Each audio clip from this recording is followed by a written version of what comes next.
हम police commissioner हैं। ओकरा साथ का करे के बा एकर फैसला हमहू ना करब। एकर फैसला करी पवन। हेलो, तू तो पुलिस कमिश्नर खान से बात करत रहे। बुझाता कि वो गद्दार आ गई।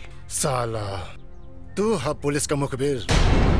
रुक, अभी भैया के फोन करत हैं। अब भैया तो रू हाल करिए साला कि तू ही समझिए।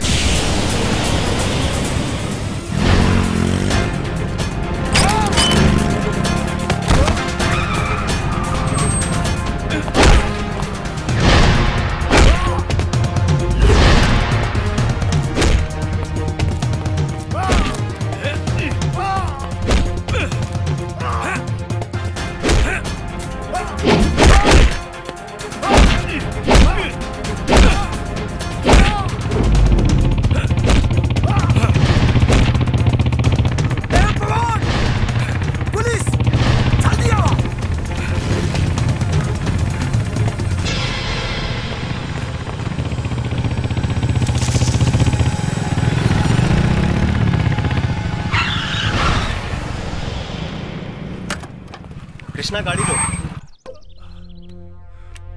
का भाई? वो पुलिस वाला के शकल देखे के बा हमके। का बोलो? कुछ ना साहब, ठोकर लाग गल रहे। उधर होगा ओकरा के छोड़ देला। अगर जिंदा बच गई ना तो मलखान के पास पहुंच जाए। चला।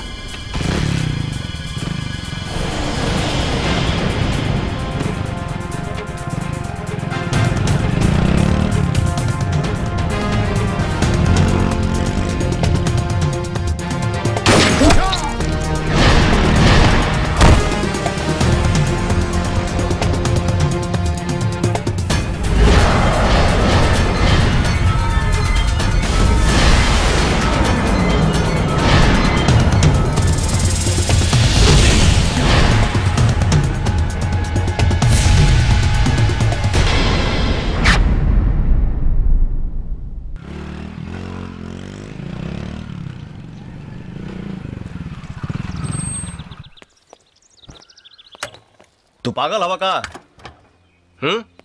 कानून से डर नहीं खे? गोली काहे मरला होगे तू महावीर के?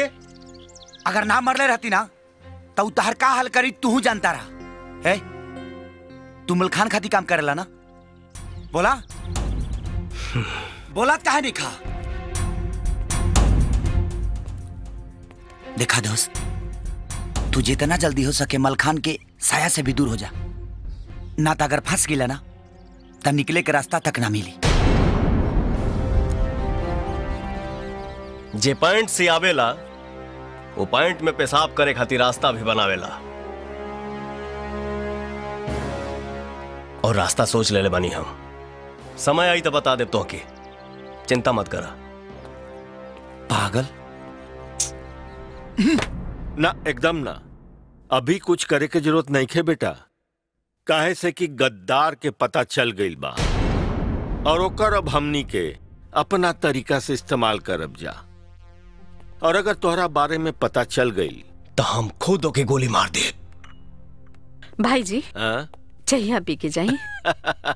अरे अभी रहे द बहन, अभी बहुत काम करे के बा। काहे से कि जंग के बिगुल फूके के समय आ गई बा। जे महावीर के गोली मरलस ओकर चेहरा ना देख पैला तू? एगो अपन हेलमेट में चेहरा छुपैले रहे और दूसर का खाली पीठ लौकत रहे। साला समझ में नहीं आवत। आखिर महावीरवा मोटरसाइकिल पे केकरा साथे वहां गइल? वो मोटरसाइकिल के कर रहे सब गाड़ी चोरी के रहे। वही साला खबरी के काम है। तो ओकर पता करा बाबू, ना तो हमनी के बहुत नुकसान हो जाए। काले पता करतनी, वो साला जौन भी हुई हमारे हाथे ना बाची।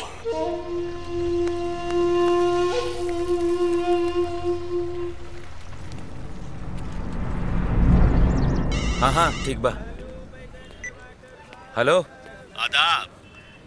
के बोला तारे? तू के बोल रहा बड़ा? अरे तू फोन कैले बारे और हमरा से पूछा तारे के बोला तारे? तू के बोला ताड़ा? पूछा तानी के बोला ता? ब्लाउज वाला। हमर शादी ना भइले तू साला ब्लाउज में चता रे। फोन रख। सुनी कहनी ना फोन रख। अरे सुनी चचा, दोबारा फोन कैले तो बहुत मारब। रख। चाय देना यार। साला ला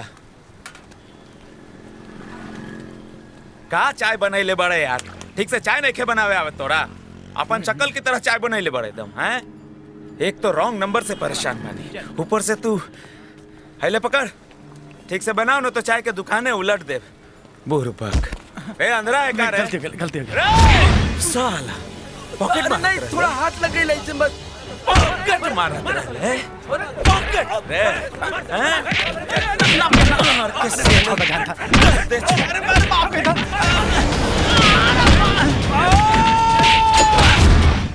ओहो आदाब इंस्पेक्टर साहब, आदाब। पॉकेट मरवा के सरदार बा, पहले पॉकेट मारा था फिर चकुओ निकाला था। मुख्तार भाई हम तारा के बहुत अच्छा से जाना तानी, तू जा एकर खातिरदारी अब थाना में हुई। चल रे।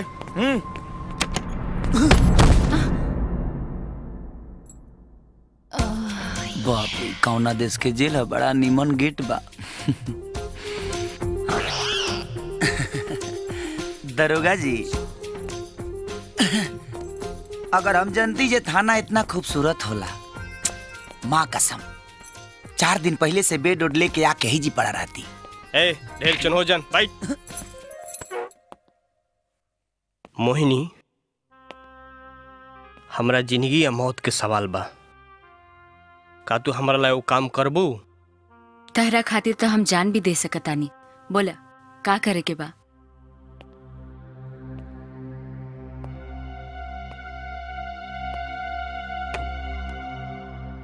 तोर सब जुर्म माफ, बाकी एगो चोरी करे के बा। घरे चला, बर्बाद कर चला घर चला, छोरे घर चला।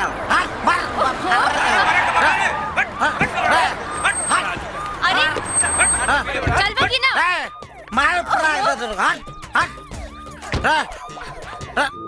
मार देखिए ना कमिश्नर साहब, कब से हम कहतानी घर चले, बाकी इनका ड्रामा बंद ही नहीं किया।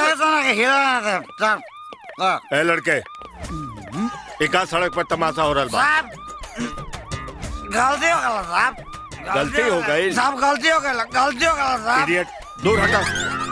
सड़क पे शराब पियला के इल्जाम में हम तोहरा के बंद कर सकीले। सॉरी सर, एक बार ना पे पकड़ पकड़ हट पकड़। जाओ ए लड़की, जी लेके जाओ। चल।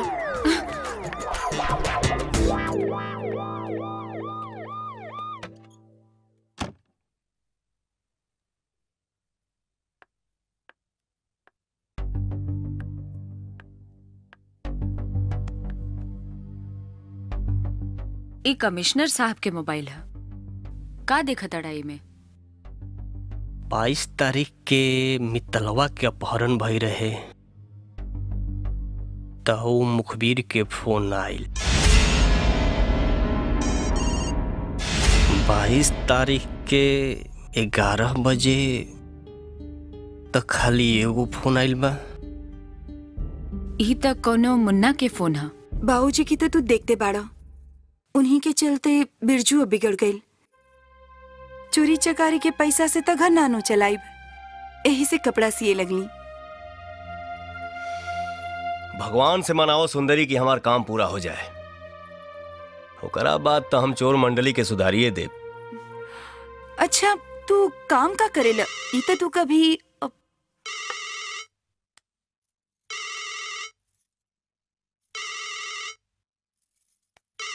ठीक है, कर नंबर। हेलो, क्या का बात बा? भैंस पोंछ उठाई तो गाना ना नु गाई, फोन कैले बानी तो जरूर कोनो बात बा। बुझौलिया मत बुझावा, काम बतावा। काम तो तार लाग जाए मुन्ना राजा, यदि हम मुंह खोल देनी तो। का मतलब? मतलब तोर पूरा राज जान चुकल बानी हम। ते मलखान दादा के खास आदमी हवे और कमिश्नर से भी मिलल बाड़े। का बकवास करता रे तू? ठीक बा, तो हम मलखान दादा के बता देता।